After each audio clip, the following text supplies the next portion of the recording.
Y al mensaje de este día le he puesto ¿de dónde venimos? Es interesante. ¿De dónde venimos? Hay algo importante que tenemos que saber. Todos, en todo momento, alguien nos va a querer tirar. Pero para saber cómo vamos a comportarnos en días posteriores, tenemos que saber el origen de todas las cosas.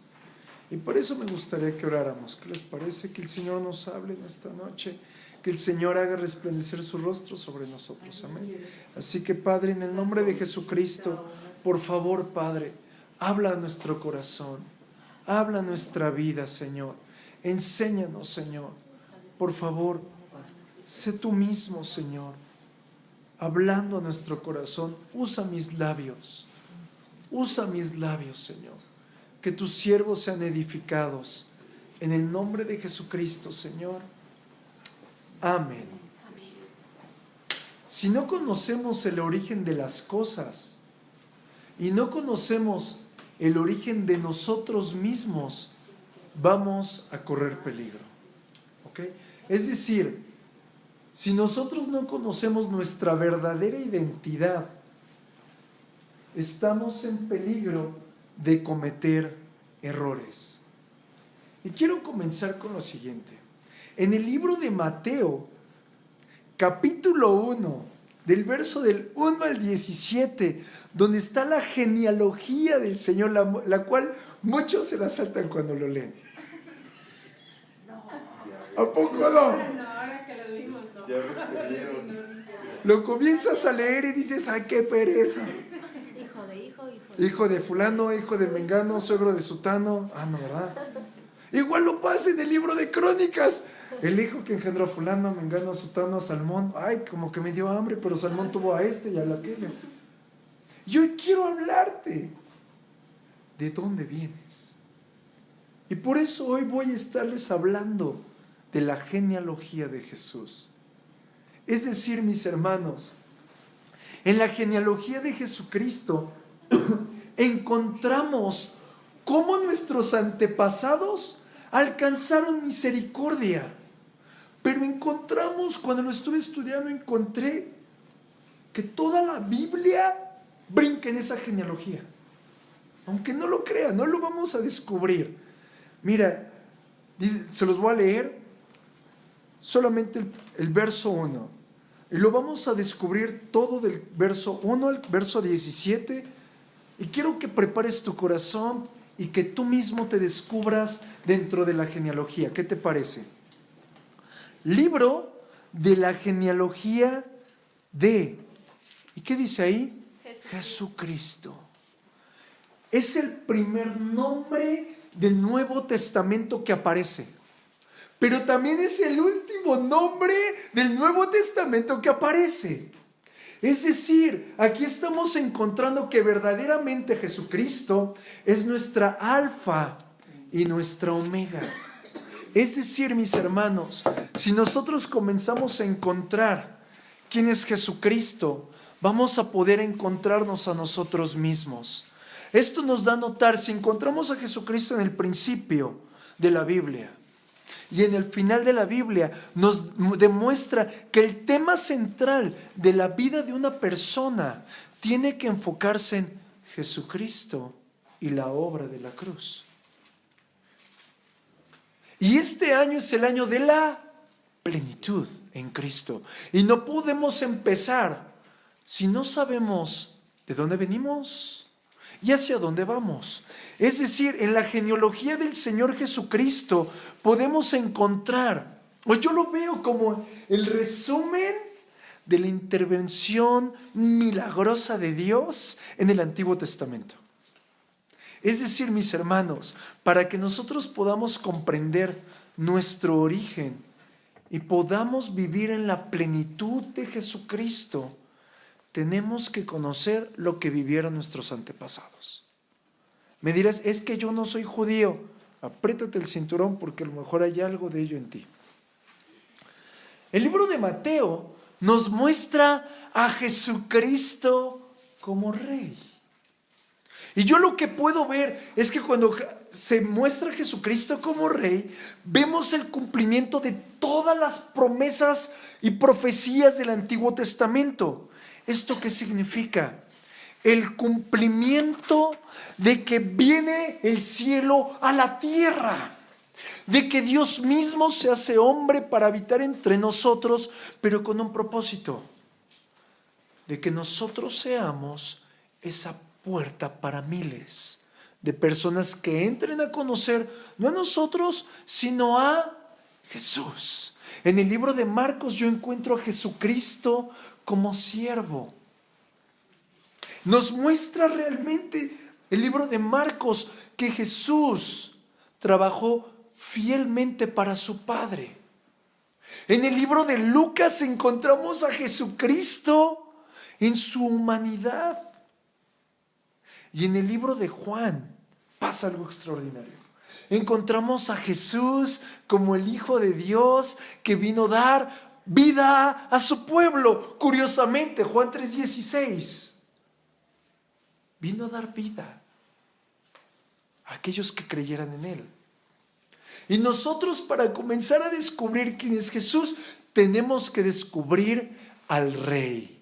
Y para descubrir quién es el Rey, tenemos que encontrar de dónde viene Jesús. Y si encontramos de dónde viene Jesús, encontraremos los requisitos que Dios el Padre le puso a Jesús para que viniera a ser nuestro Salvador. Y lo primero que tenemos que recordar es que tú y yo nos encontramos en Jesucristo. Pero ¿en qué momento me encuentro? ¿Cómo afecta esta genealogía que siempre me brinco cuando empiezo a leerla? Muy sencillo. Todo empieza en el reino de Cristo. Y el reino de Cristo está compuesto por dos entidades. Y el primero es todos los que nacen de Abraham en la carne, pero también todos los que hemos sido injertados por medio de la fe. Por eso en el libro de Romanos, capítulo 11, verso 17, la Escritura dice: pues si algunas de las ramas fueron desgajadas, y tú, siendo olivo silvestre, has sido injertado en lugar de ellas. Y mira lo que dice: y has sido participante de la raíz y de la rica savia del olivo. Quiero que te des cuenta, el Señor en su pura gracia nos tomó y nos injertó. Pero si comenzamos a verle cómo está la genealogía, vamos a encontrar un verso que dice en Mateo 1, capítulo 1, libro de la genealogía de Jesucristo, hijo de David, hijo de Abraham. Fíjate, esto está extraordinario. Espero que te apasiones tanto como cuando yo lo descubrí. Todo comenzó con Abraham, no con Adán. ¡Ay! ¿Quién es el primero que aparece ahí? Hijo de David, hijo de Abraham. Primero es Abraham.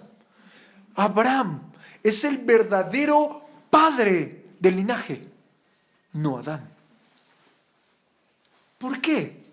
Porque Abraham, esto es extraordinario, Abraham es el linaje de Dios que ha sido llamado a ministrar su presencia. Y es el lugar donde la salvación y la manifestación de todo el poder de Dios es puesto. Pero Adán representa el padre del linaje creado. ¿Sí ves la diferencia? Y es decir, aquí encontramos el primer punto extraordinario donde yo quiero que pongas mucha atención. Aquí encontramos que la iglesia tiene que ser edificada por los llamados, no por los creados. ¿Estás conmigo? Es decir, mis hermanos, en Romanos capítulo 9, verso 8 dice: esto es, no los que son hijos según la carne, son hijos de Dios, sino los que son hijos, según la promesa, son contados como descendientes. ¿Cuántos hijos de Dios hay aquí? Amén. O sea que la iglesia tiene que ser edificada por los hijos, por los que somos llamados, por los que estamos injertados en Abraham. Amén. Es decir, Jesús, aquí encuentro algo extraordinario también. Jesús trajo la salvación al linaje creado, del cual es padre Adán, para hacernos hijos a todos. En Jesús nosotros podemos ver nuestra identidad. Y quiero que volvamos a verlo. Mateo 1:1. Hijo de David. Libro de la genealogía de Jesucristo, hijo de David. Ahora vamos a ver qué pasa con David. Al mostrarnos que Jesús es hijo de David, nos está revelando a nosotros quién era David y quiénes somos nosotros en David. Y yo encuentro a David en el Antiguo Testamento como rey, como profeta, como pastor, pero también David tuvo una función: preparar todo para la edificación del templo. Pero aquí vemos ahora a Jesús. Jesús, al ser el hijo de David, trajo el cumplimiento para la edificación del verdadero templo, que es la iglesia, y no es un templo hecho por mano de hombres, sino pagado por la sangre de Jesucristo. Y en el libro de Hechos, capítulo 17, verso 24 dice: el Dios que hizo el mundo y todas las cosas que en él hay, siendo Señor del cielo y de la tierra, no habita en templo hecho por manos humanas. Vemos el antecesor que preparó el templo y vemos el cumplimiento del verdadero templo. Ahí se da cuenta de ese paralelismo. Pero también encontramos ahora el decirnos hijo de Abraham. Ahí nos está mostrando algo extraordinario. Abraham tuvo un hijo. ¿Cómo se llamaba? Isaac. Y de acuerdo a la escritura, Isaac recibe de su padre toda la herencia. ¿Cuántos hijos de Jesús o de Dios hay aquí? Somos acreedores a toda la herencia. Pero veamos dos cosas que vemos en Isaac. Isaac tuvo dos tareas primordiales que ejecutar. La primera, fíjate en el paralelismo. Cada palabra que yo te platique, mira de quien te estoy hablando, en este caso Isaac, pero mira a Jesús también, en paralelo. Isaac tuvo que obedecer a su padre hasta la muerte para ser resucitado. Dice la escritura, Génesis 22:9. No me acompañes, solo préstame atención. Y cuando llegaron al lugar que Dios le había dicho, edificó ahí Abraham un altar y compuso la leña y ató a Isaac su hijo y lo puso en el altar sobre la leña, y extendió a Abraham su mano y tomó el cuchillo para degollar a su hijo. Y en Hebreos 11:19 dice: pensando que Dios es poderoso para levantar aún de entre los muertos, de donde, en sentido figurado, también le iba a volver a recibir. Esa fue la primera acción que hizo Isaac: aguantar a su padre, llamémoslo así. Pero ahora la siguiente: Isaac se casó con una mujer gentil, Rebeca. Y vemos el cumplimiento total de Jesucristo. Jesús fue enviado, muerto, ofrecido al Padre, resucitado en gloria y poder, y Él escogió a su esposa, a su iglesia, de entre los gentiles. Te comienzas a encontrar en esa genealogía que no leías. Ahora Mateo capítulo 1, verso 2, ese sí léelo, acompáñame. Dice la escritura: Abraham, yo lo leo. Abraham engendró a Isaac, Isaac a Jacob, y Jacob a Judá y a sus hermanos. Pero ojo, mírame, Isaac no solamente tuvo a Jacob, Isaac tuvo gemelos. Tuvo a Esaú y a Jacob. Y en el libro de Romanos capítulo 9, verso 10 al 13 dice: y no solo esto, sino también cuando Rebeca concibió de uno, de Isaac, nuestro padre, Es decir, que Isaac también es tu padre. Llamémoslo en sentido figurado. Pues no habían aún nacido, ni habían aún hecho ni bien ni mal, para que el propósito de Dios conforme a la elección permaneciese, no por las obras, sino por el que llama. ¿Quién llama? Dios. ¿Estás conmigo? Se lo dijo, el mayor servirá al menor, como está escrito, a Jacob amé, mas Esaú aborrecí. Quiero que veas, de ellos dos, el Señor quita al primogénito y se queda con el segundo. Pero de Jacob vienen las 12 tribus. Ahora aquí observamos algo muy fuerte. Yo quiero que comiences a identificarte, y si hay algo que te hagas decir, híjole, es que creo que yo no soy hijo de Dios porque me he portado muy mal, escucha lo siguiente. En la Biblia vas a encontrar las mejores historias de amor, las mejores historias de pecado, las mejores historias de acción. Es más, yo creo que hasta fuegos artificiales se ha de haber ahí, pero no los hemos encontrado. De acuerdo a la Escritura, Jacob tiene a su primer hijo, el primogénito, del cual se supondría que tendría que venir la bendición. Su nombre es Rubén. Pero Rubén, curiosamente, no aparece. Jacob engendró a Judá. Velo ahí. Jacob engendra a Judá. Jacob a Judá. Es decir, que Rubén no tiene parte. Por lo que, si lo vemos así como Adán no aparece en la genealogía, primogénito de Dios, Rubén no aparece en la genealogía. ¿Por qué? Porque perdieron el privilegio de la doble bendición de primogenitura a causa de que se contaminaron por sus pasiones. Mira lo que dice la Escritura, Génesis 49:3. Rubén, tú eres mi primogénito, mi fortaleza y el principio de mi vigor, principal en dignidad, principal en poder, impetuoso como las aguas. Pero ahora escucha, no serás el principal, por cuanto subiste al lecho de tu padre, entonces te envileciste subiendo a mi estrado. Es decir, ahora aquí comenzamos a ver la transferencia de la doble bendición, de la doble porción que tendría que recibir el primogénito, ahora es transferida a uno de los hijos de Jacob, llamado José.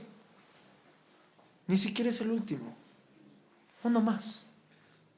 De acuerdo a la Escritura, podemos encontrar que el error, el pecado de Rubén, produjo que desde el inicio no fuéramos todos reyes y sacerdotes. Por eso hasta después del Nuevo Testamento somos reyes y sacerdotes. Antes del Antiguo Testamento solamente eran reyes y otros eran sacerdotes. ¿Por qué? Porque el momento de que Rubén cae en pecado se divide. Y toda la bendición se dividió en 3 personas. La bendición de tierra fue traspasada a José. El sacerdocio fue traspasado a Leví. Y el reinado vino a Judá. ¿Y de dónde viene Jesús? De Judá. ¿Estamos hasta aquí? ¿Te vas encontrando poco a poquito? Quiero que veamos.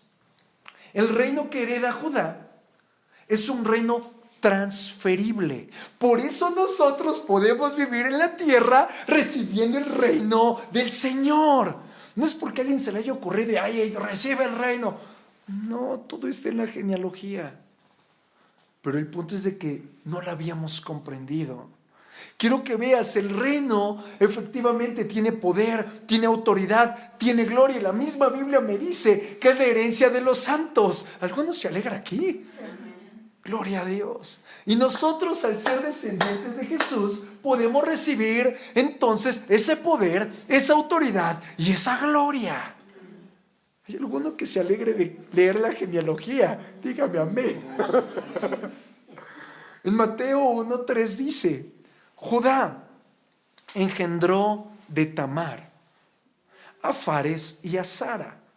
Fares a Esrom y Esrom a Aram. Quiero que veamos algo. Yo recuerdo una persona hace muchos años que decía, es que la Biblia es bien machista. porque yo como mujer me tengo que someter al varón y no. Pero curiosamente la Biblia no es machista. En la genealogía de Jesús aparecen 5 mujeres. Y hoy quiero que descubramos esas 5 mujeres. De acuerdo a la Escritura, María es una mujer pura, de la cual dice la Escritura que nace de manera virginal Jesús. Pero hay otras 4 mujeres. Ahorita las vamos a descubrir en la Escritura. Una de ellas es Tamar, Rahab, Ruth y Betsabé. Estas mujeres, excepto 2, eran gentiles.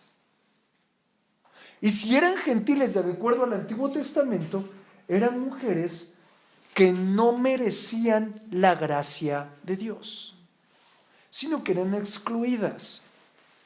3 de estas mujeres de las que te voy a hablar eran pecaminosas. Ejemplo, Tamar cometió incesto. Rahab, ¿qué era? Una prostituta. ¿Y Betsabé qué hizo? Adulteró. De lo cual podemos ver la relación que Jesús no solo vino a los judíos, Tamar era judía. No solo vino a los gentiles, Rahab era gentil. También vino a los pecadores, Betsabé era una pecadora. Es decir, que podemos ver la manifestación gloriosa del carácter de Jesús, que está exhibiendo misericordia al que nunca la tuvo, gracia al que fue menospreciado y transformación completa al que era vil y despreciado. Te estás encontrando en la Biblia. Cuando yo lo hacía me encontré. Y yo encontraba que Dios es glorioso para conmigo. Alguien dice amén. Amén. Pero aún podemos ver algo terrible en esta genealogía. Así como en todas las familias. Así la tía incómoda, ¿verdad? ¿Alguien tiene una tía incómoda? Yo sí. O el papá enojón o algo, ¿verdad?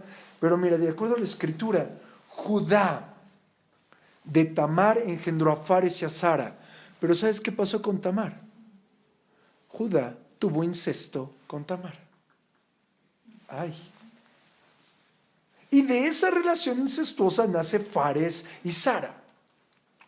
Pero aquí encontramos una historia extraordinaria. De acuerdo a la Escritura, primero nace Sara. Ellos eran gemelos. Sara no es mujer, Sara es hombre. ¿Ok?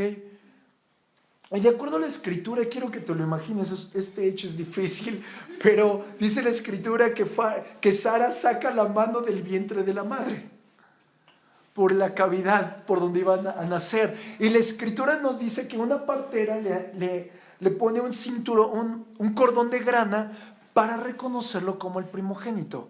Pero yo creo que Sara sintió frío y dijo, ay no, mejor ni se regresó. ¿En serio? Y dice la Escritura que hubo otro llamado Fares que le dijo, quítate que ahí te voy. Y nació.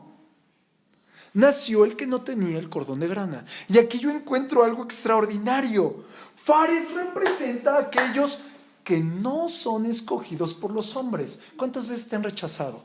Ay no, este está bien gordo. Ay no, este está medio bruto. No le hagas caso. A los que eran rechazados por los hombres. Es decir, que en Fares podemos encontrar lo que es escogido de Dios, lo cual no es corrupto. ¿Cuántos dicen gloria a Dios? Es decir, mis amados, aquí también se cumple la palabra cuando dice que muchos son los llamados, pero pocos los escogidos. Así que si tú tienes a Cristo es porque el Señor te escogió a ti, siendo un Fares. Alguien dice amén. Y vemos el cumplimiento de que lo que dice de la Escritura, que lo que es nacido de la carne, carne es Sara. Y lo que es nacido del Espíritu, Espíritu es Fares. Alguien dice amén. Yo me estaría emocionando, no sé tú. Pero también encontramos otra mujer llamada Rahab, de la cual te dije que era una prostituta. Mateo 1, capítulo 1, verso 5 dice, Salmón engendró de Rahab a Boz. Boz engendró a Ruth, a Obed, y Obed a Isaí. Rahab era una prostituta que vivía en Jericó. Y esa ciudad, Dios el Padre la maldijo perpetuamente. Pero ahora quiero que nos pongamos en los zapatos de una prostituta. ¿Cómo crees que se sentiría una prostituta? Por lo menos yo eché a volar mi pensamiento y yo pensé, se ha de sentir menospreciada, señalada, dolida, confundida. ¿Y cuántas veces no hemos estado así? Pero quiero que veas, a Dios el Padre le plació restaurar el nombre de esa mujer terriblemente y darle una descendencia de reyes y de sacerdotes. O sea, no te preocupes por tu pasado, tu historia horrible no importa, porque de acuerdo a la Escritura, el Señor tiene pensamientos de bien para darnos un fin y una esperanza. Por tanto, es importante recordarte cada vez, no te aferres a tu pasado, sino aférrate a Dios, que Él te va a dar sorpresas. ¿Alguien se alegra de que puedan venir de ti generaciones de reyes, generaciones de pastores, generaciones gloriosas? ¡Wow! ¡Qué hermoso!, ¿verdad? Es decir, mis amados, no importan nuestros antecedentes. Si tú tienes antecedentes penales, tampoco importan. Si nosotros nos volvemos con todo nuestro corazón al Señor y nos unimos al pueblo de Dios, llevaremos un fruto apropiado y disfrutaremos de todo lo que viene de Cristo. ¡Wow! Pero luego continúa la Escritura. Rahab engendró a Booz. Y aquí podemos ver el ejemplo más claro de la redención. Vuelvo a explicarte un poquito por si no te acuerdas. Redimir es, esto era mío y me fue robado y yo lo volví a comprar. ¿Ok? Y esto es lo que vemos en Booz. Booz se casó con una mujer viuda. Una mujer viuda que había huido de una tierra a causa de los males que había en ella. Y esa tierra se llamaba Moab. Pero quiero volver a decirte que a Jesús, a nuestro Señor hermoso, no le interesa mucho nuestro pasado. Porque el linaje de Ruth su linaje representa un incesto constante. Porque viene del linaje de Lot y de su hija. Cuando tienen relaciones, ambos dan a luz un pueblo llamado Moab. Y ella era una mujer moabita. Y la Escritura me enseña, y en mi congregación no entrará moabita ni él, ni 10 generaciones adelante. Pero ahora yo encuentro algo glorioso, encuentro el carácter amoroso de Jesús. Ruth fue aceptada por el Señor. A pesar de que estaba esa orden, esa prohibición, fue aceptada por su amor perfecto. Es decir, llegó al punto de que Jesús mismo vino del linaje de una mujer pagana. ¡Wow! Yo me asombro, no sé tú. Quiero remarcar, a Dios no le importa realmente quiénes somos, ni nuestros antecedentes, sino lo que Él puede hacer de nosotros. Mientras que nosotros lo busquemos con un corazón deleitoso, generoso, honrándolo, y mientras que deseamos amarle y servirle, entonces el Señor nos aceptará y nos dará todos los beneficios de la cruz y nos hará vivir en la plenitud de Jesucristo. ¿Alguien sabe y entiende que este es el año de la plenitud en Cristo? ¡Wow! Quiero que veas ahora otra cosa, si no te ha quedado muy claro. Rahab era una mujer cananea, una hechicera, una prostituta. Pero Ruth era una mujer moabita, de origen incestuoso. Ambas eran mujeres paganas, mujeres gentiles, mujeres pobres, sin destino. Pero al Señor no le importó. Así que si tú estás pensando, es que el Señor no me va a recibir porque soy así o asá, no, a Dios no le importa mucho tu pasado. ¿Por qué? Porque lo veo, porque de ese linaje vino Jesucristo. ¡Wow! Amén. En la genealogía también podemos encontrar el cumplimiento profético.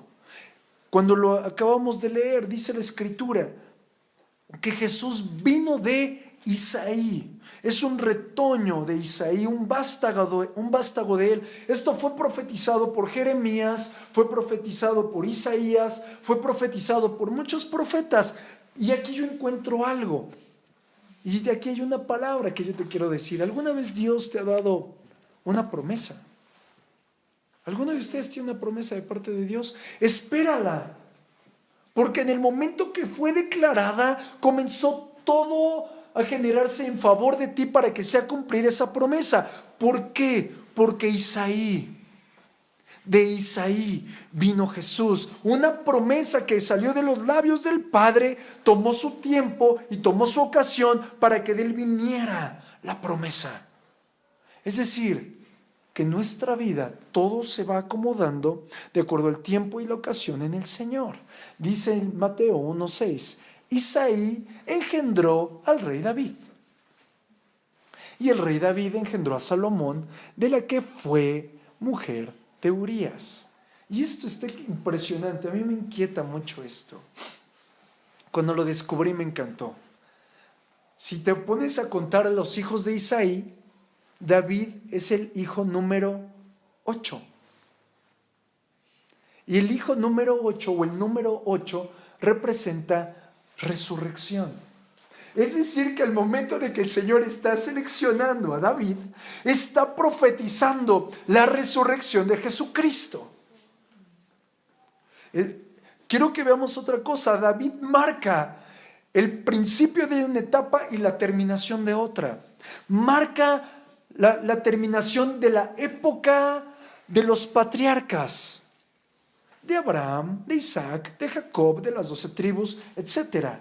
Y marca el tiempo del inicio de la generación de los reyes. Es decir, ese cambio de etapa nos está marcando el establecimiento del reino de Dios en la tierra. ¿Y eso cómo entra en mi vida? Muy fácil. Cuando ves la sangre derramada del Rey de Reyes y Señor de Señores en la cruz del Calvario, ahí te hace parte del reino del que te estoy explicando. Y luego vemos, de David viene Salomón. Pero ojo, aquí hay algo interesante. Antes de que naciera Salomón, David, de acuerdo a la Escritura, peca. Y encontramos que él fue reprendido y fue condenado, llamémosle así, por el profeta Natán. Y aquí yo encontré algo espectacular. Yo encuentro que el Padre intencionalmente abrió una entrada a través del arrepentimiento de David a que tú y yo vivamos en continuo arrepentimiento. Y ahí yo veo, no hay otra palabra que pueda usar, el terrible, el impresionante, el glorioso perdón de Dios para con los hombres. Después de que David escribe el Salmo 51, en ese momento es engendrado Salomón como fruto del arrepentimiento y del perdón de Dios. Es decir, cuando venimos a arrepentimiento real y genuino, viene bendición sobreabundante. Pero no pierdas de vista a Salomón. Salomón vino de una mujer que había cometido adulterio. Y la palabra nos lo enseña, y aquí yo veo escondido dos cosas y te las quiero enseñar. Dice la palabra, ahí mismo en el Mateo 1:6, David engendró a Salomón, pero presta atención a esta frase, de la mujer de Urías. No está diciendo de Betsabé. Y ahí hay una clave. Nos está dando a notar el pecado de David. Al momento de que no está siendo mencionado Betsabé, las mujeres anteriores están mencionadas, Betsabé no, está implícita, pero nos está sacando a la luz el pecado. Y aquí yo encuentro dos cosas. Al momento de que está nombrando la genealogía a Urías, nos está mostrando un mundo pagano. El Señor también vino a los paganos. Vino a aquellos que adoran otros dioses. Pero también al momento de ver a Betsabé implícita en el asunto, vemos que el Señor vino a los pecadores. Si nos damos cuenta, tú y yo éramos paganos y éramos pecadores. Y lo vemos en ese verso. Gloria a Dios que el Señor vino por nosotros. Mateo 1:7 dice: Salomón engendró a Roboam, Roboam a Abías y Abías a Asa. Y aquí empieza unos detalles muy conflictivos en la Escritura, que después del reinado de Roboam, el reinado de David fue dividido. El reinado del norte, que representa Israel, y el reinado del sur, que es Judá. Y aquí podemos ver algo muy fuerte. Cuando el Señor llega, el poder de Dios llega a algún lugar, tiene que cumplirse cabalmente su palabra. Y quiero recordarte que el reinado del norte y el reinado del sur siempre vivieron a espada. Mira lo que dice la Escritura. Mateo capítulo 10, verso 34. No penséis que he venido para traer paz a la tierra.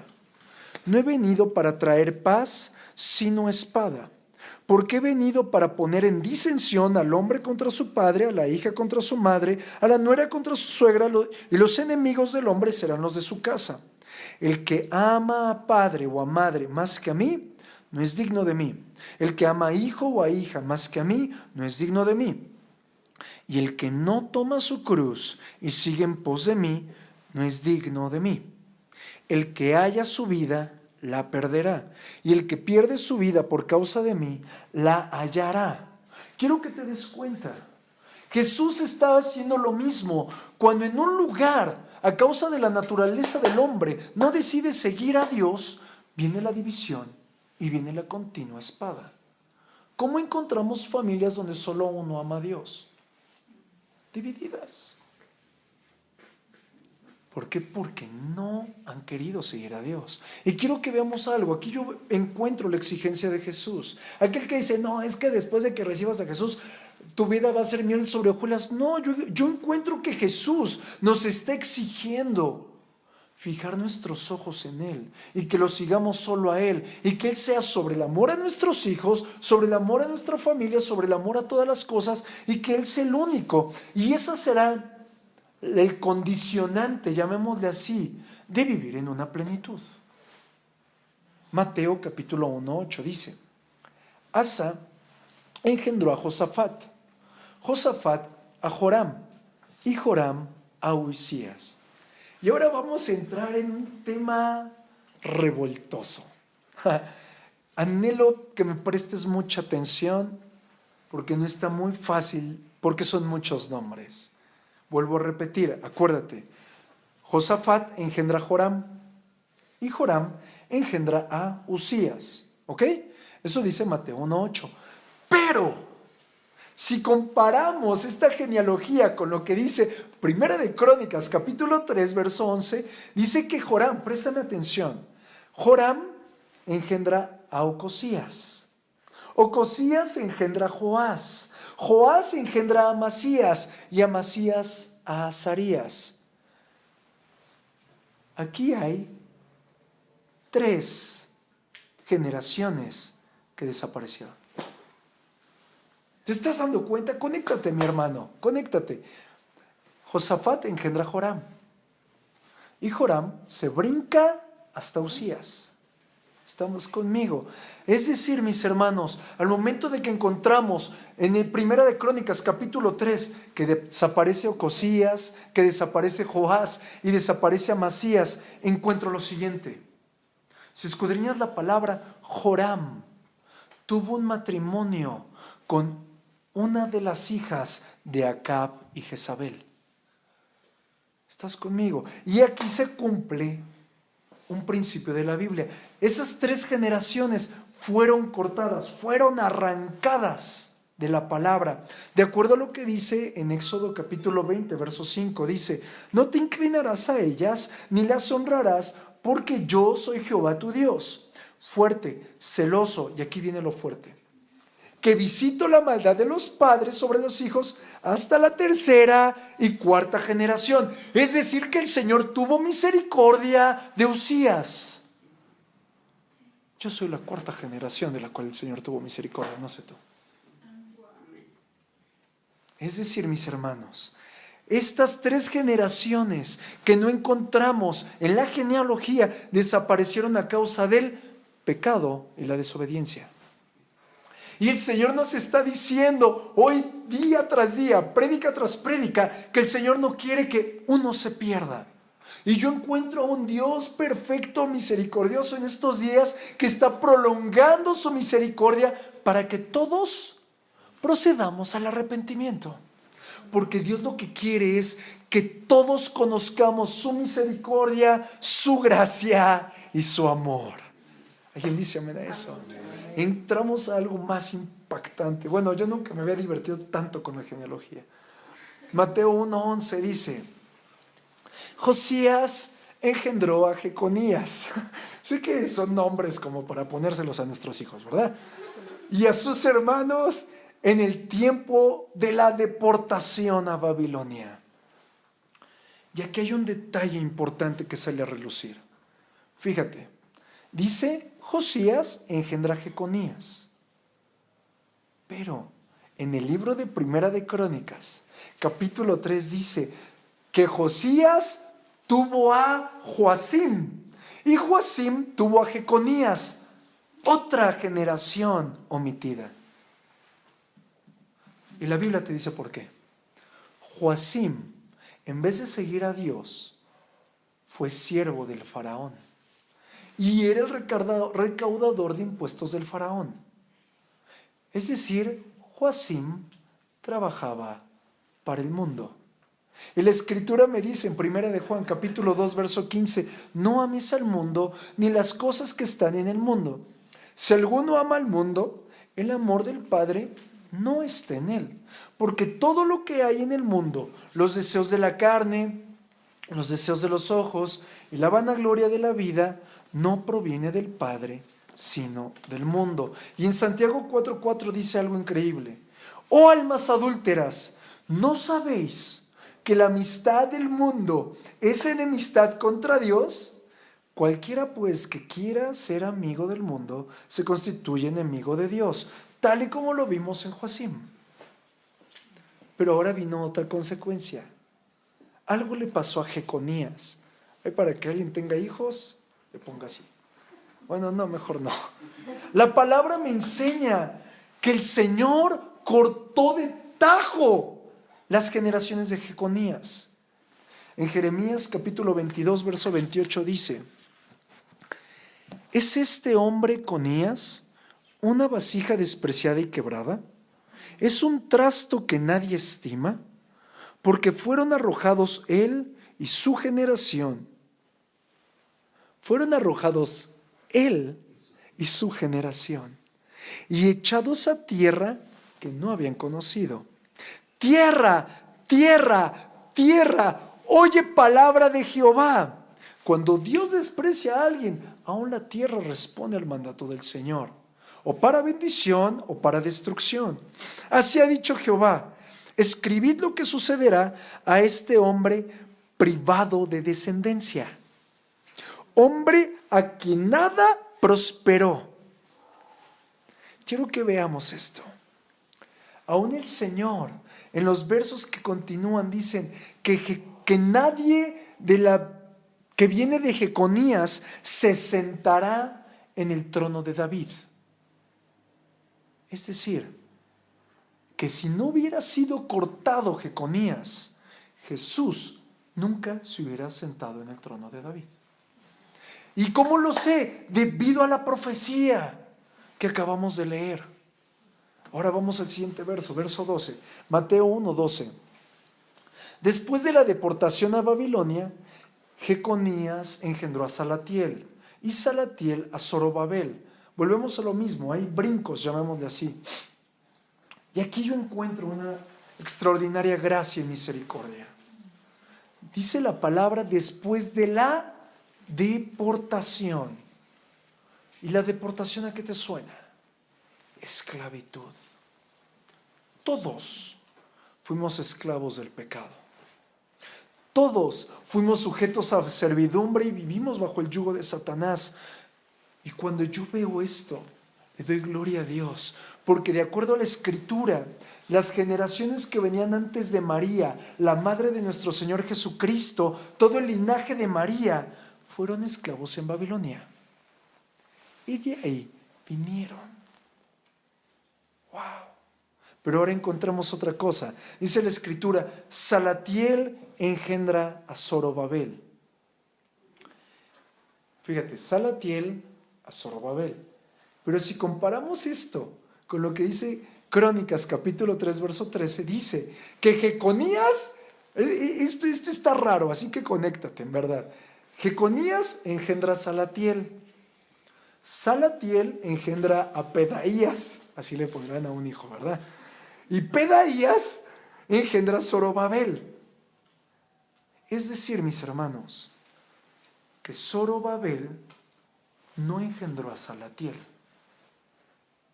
Aquí se va a cumplir otro principio de la Biblia. Salatiel era su sobrino. Y quiero que veamos esto.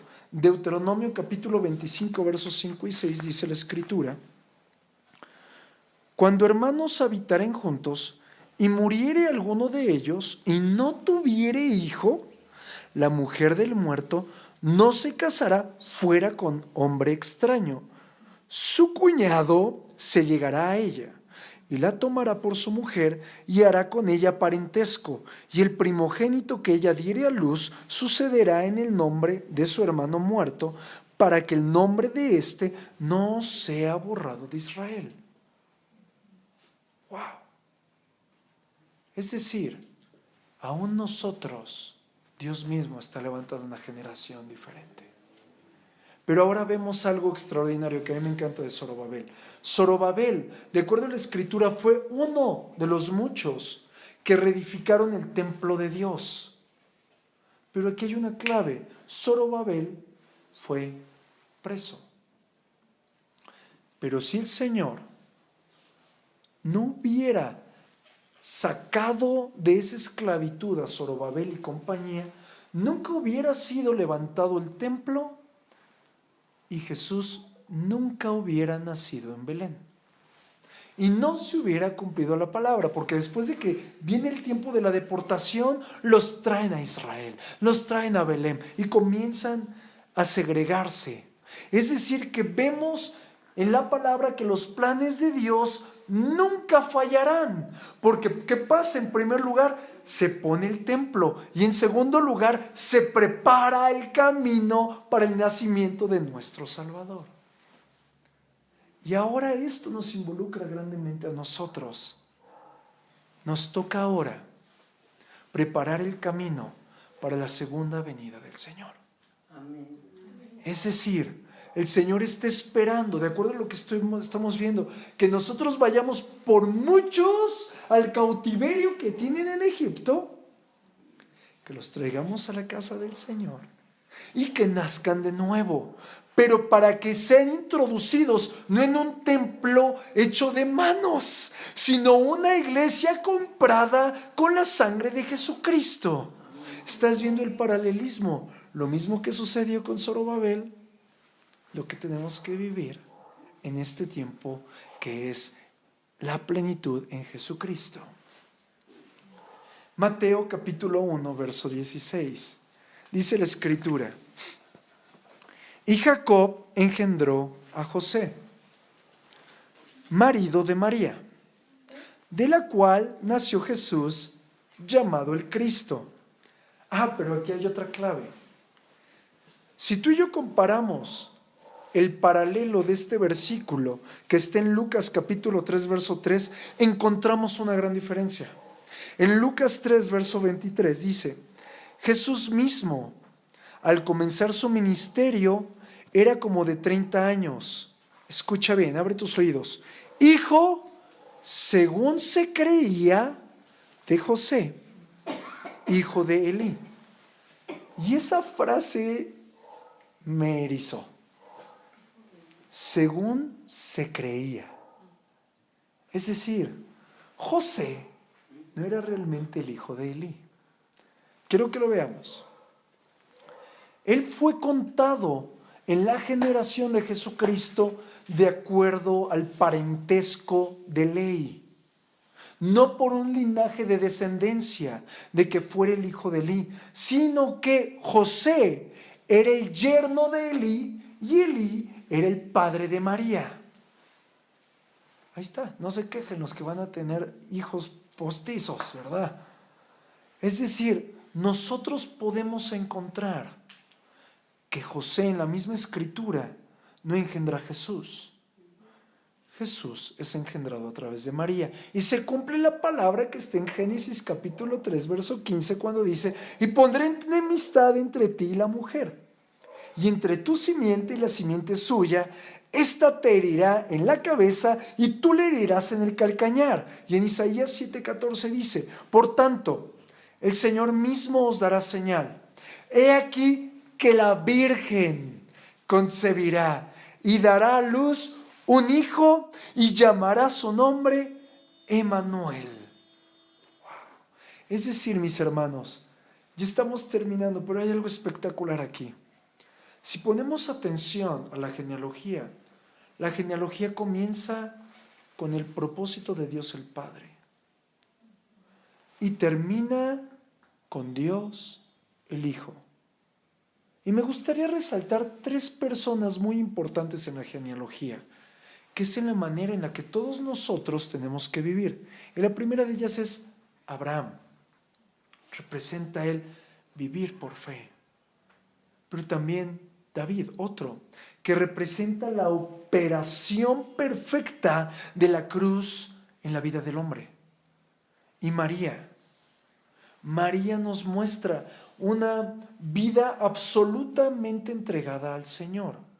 Es decir, que estas 3 personas reflejan la vida en plenitud que nosotros tenemos que tener en Cristo. Vivir en fe, permitiendo que la cruz opere en nosotros y nos traspase, pero también vivir nosotros continuamente y permanentemente rendidos al Señor.